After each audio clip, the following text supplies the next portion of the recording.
ካልተጠነቀቅሽ እኔ በህይወት የገጠመኝን ልንገርሽ ፍቅር። አንድ በጣም ወደ ወዳጄ ነበረ። በጣም ጨዋ ሰው፣ እንዴት አይነት ቀኝ እጄ ነበር። ቸሬ ይባላል።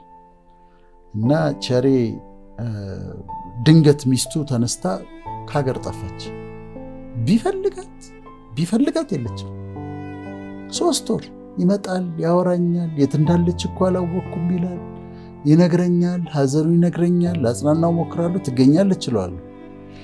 አንድ ቀን ደወለችለት፣ ሚስቱ ደወለችለትና እንዴ ጠፍተሽብኝ እኮ እየጠበኩሽ ነው እኮ፣ የት ነው ያለሽው?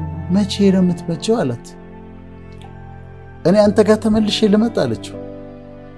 እዛ ቤት ተመልሼ ልገባ? አንተ ድሃ አለችው።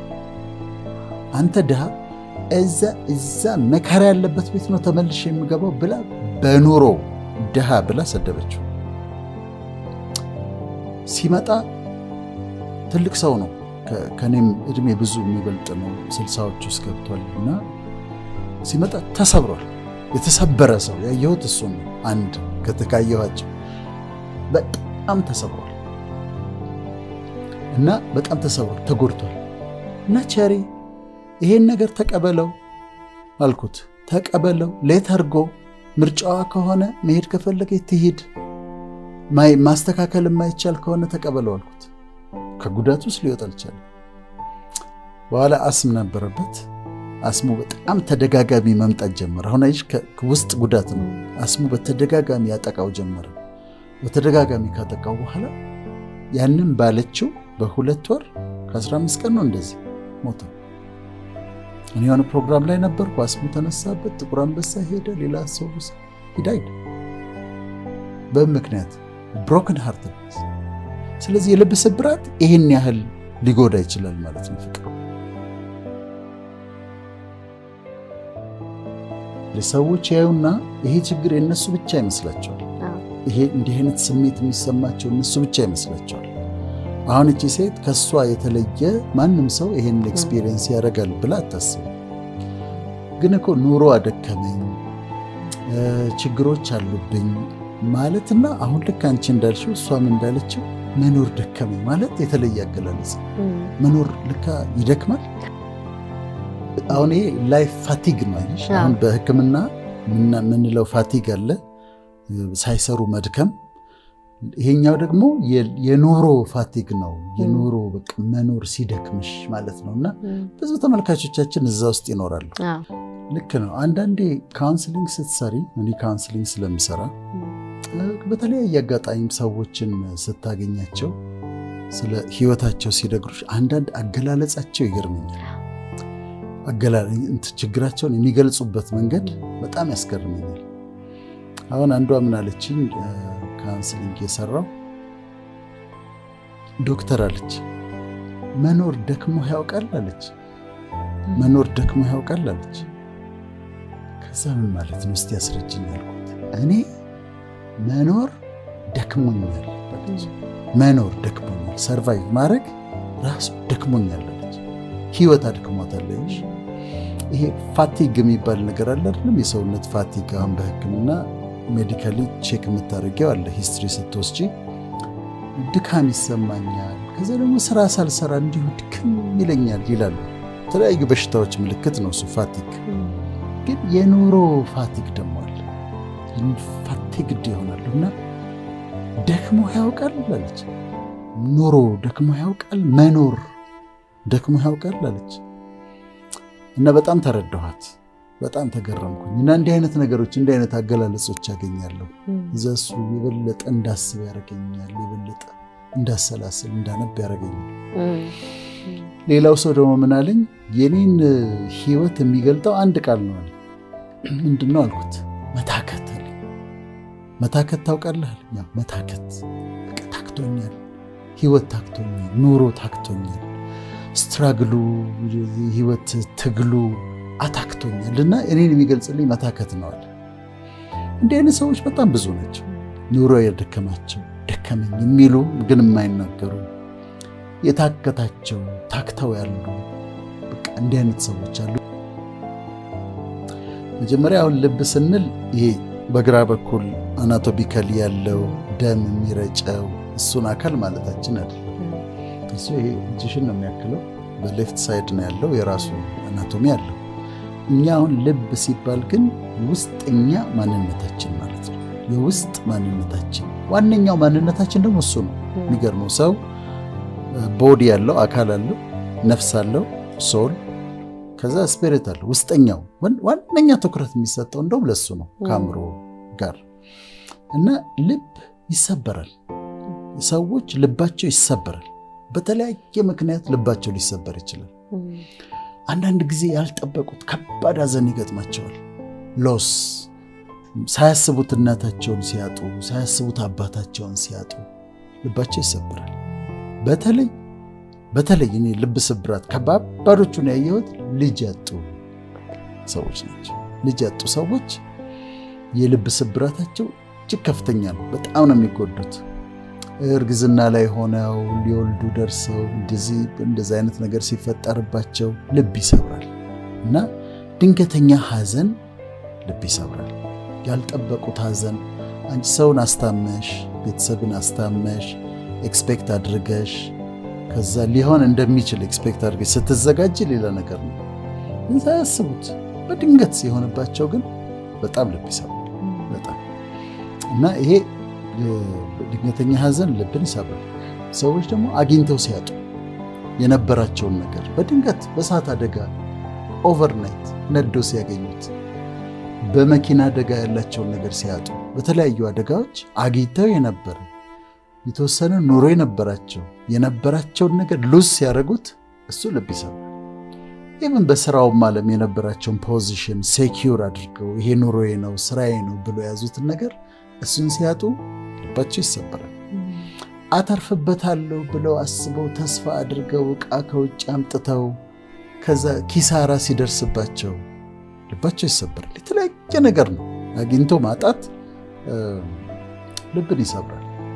ከዛ ደግሞ ሪጀክሽን፣ ሰዎች ሪጀክት ሲያደርጉሽ፣ ሲያድሙብሽ፣ አሁን አድመውባቸው እነሱ ሪጀክት ሲያደርጓቸው፣ እነሱ ሰርክል ሰርተው ጓደኛሞች ሆነው እሷን አውጥተው ለብቻዋ ባይተዋር ሲያደርጓት ልቧ ይሰበራል። ያልጠበቀችውን ያላረገችውን ነገር ሲያወሩባት፣ ኤክስፔክት ከጓደኞቿ የማትጠብቀውን ነገር ሐሜት ስትሰማ ሲጎዷት ሀርት ያደርጋል እና ልብ ይሰብራል። ሪጀክሽን ሌላው ፋክተር ነው ልብ የሚሰበርበት ነው። ሌላው አምኖ መከዳት። ሰው ታምኛለሽ፣ ከዛ ያምኑና ለምሳሌ አብረው ቢዝነስ ይጀምራሉ።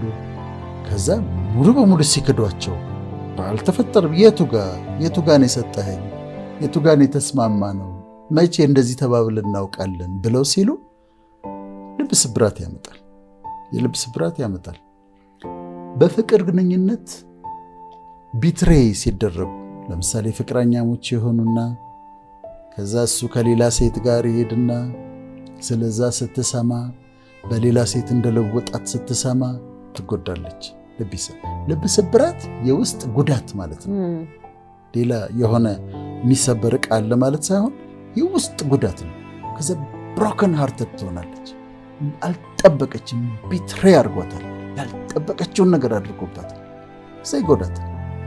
ወይም ደግሞ እሷም ደግሞ እንደዚሁ ከሱ የተሻለ ሰው ባለችው ሰው ለውጣው አምኗት ወደ ትዳር እንሄዳለን ብሎ ጠብቆ ተስፋ ሲያደርግ ከዛ በሌላ ሰው ለውጣው ደግሞ ስታሳየው ቢትሪያል በጣም ውስጣቸውን በጣም ይጎዳል።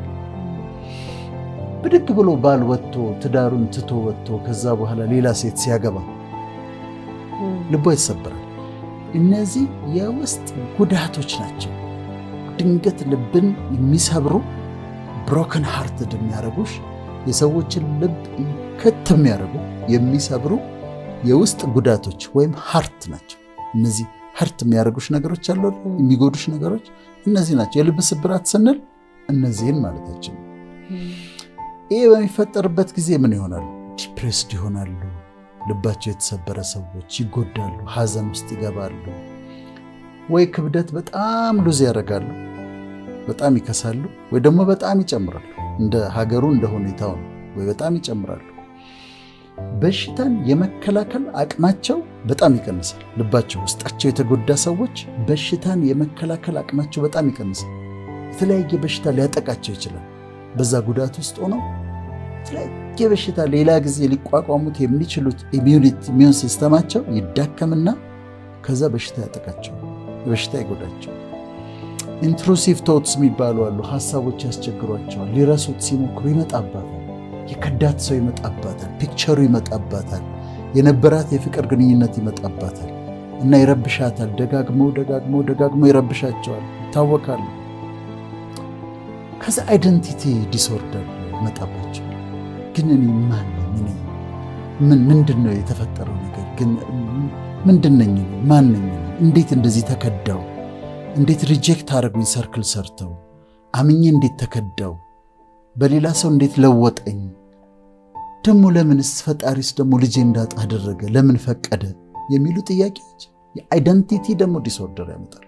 የማንነት ጥያቄ ያመጣሉ። ከዛ የተለያየ አሁን ልብ ስብራት የተለያዩ ህመሞችን ያመጣል።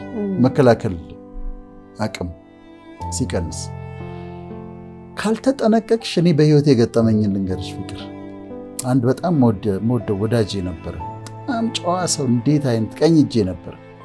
ቸሬ ይባላል እና ቸሬ ድንገት ሚስቱ ተነስታ ከሀገር ጠፋች።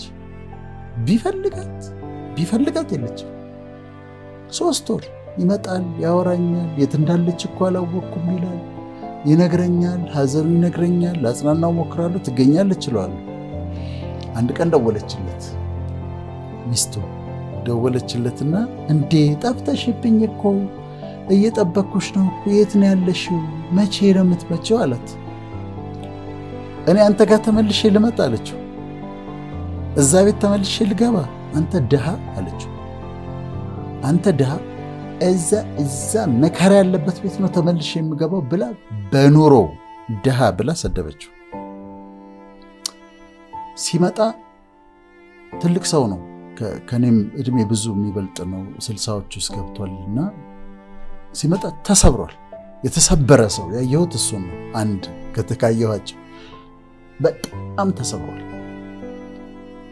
እና በጣም ተሰብሯል፣ ተጎድቷል። እና ቸሬ ይሄን ነገር ተቀበለው አልኩት። ተቀበለው፣ ሌተርጎ ምርጫዋ ከሆነ መሄድ ከፈለገ ትሄድ፣ ማስተካከል የማይቻል ከሆነ ተቀበለው አልኩት። ከጉዳት ውስጥ ሊወጣ አልቻለም። በኋላ አስም ነበረበት። አስሙ በጣም ተደጋጋሚ መምጣት ጀመረ። አሁን አይሽ ከውስጥ ጉዳት ነው። አስሙ በተደጋጋሚ ያጠቃው ጀመረ። በተደጋጋሚ ካጠቃው በኋላ ያንን ባለችው በ2 ወር ከ15 ቀን ነው እንደዚህ ሞተ። እኔ የሆነ ፕሮግራም ላይ ነበርኩ። አስሙ ተነሳበት። ጥቁር አንበሳ ሄደ። ሌላ ሰው ሂዳይ በምክንያት ብሮክን ሃርት። ስለዚህ የልብ ስብራት ይህን ያህል ሊጎዳ ይችላል ማለት ነው።